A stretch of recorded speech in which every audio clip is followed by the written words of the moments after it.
নমস্কার, আমার নাম ঐশিকা ঘোষ। আমি একটি কবিতা বলবো। কবিতাটির নাম আলোর দিশারি স্বামী বিবেকানন্দ।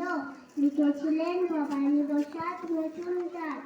তুমি বলেছিলে জীবে প্রেম করে যেই জন সেই জন সেবিছে ঈশ্বর।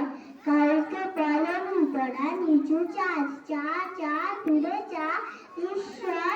তুমি বলেছিলে অক্ষ বুঝি মেঠো তোমার রক্ত তোমার ভাই, তাই আছি এই দিবাতে সবাই তোমার প্রেমের স্পর্শ পায়।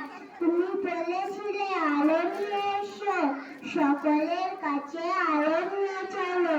আলো তুষারি বলো আজ কেন, তোমার দু চোখ দেখি ছলো ছলো।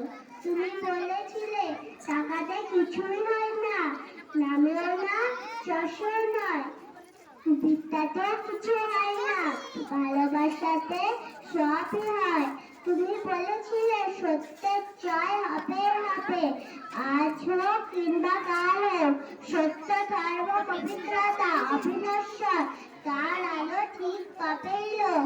তুমি বলেছিলে তোমরা সবাই পড়েছ মাতৃদেব ভব পিতৃদেব ভব, আমি বলি দরিদ্র দেব ভব, মূর্খ দেব ভব, এদেরকেই দেবতা মেনে ধন্য হব। নমস্কার।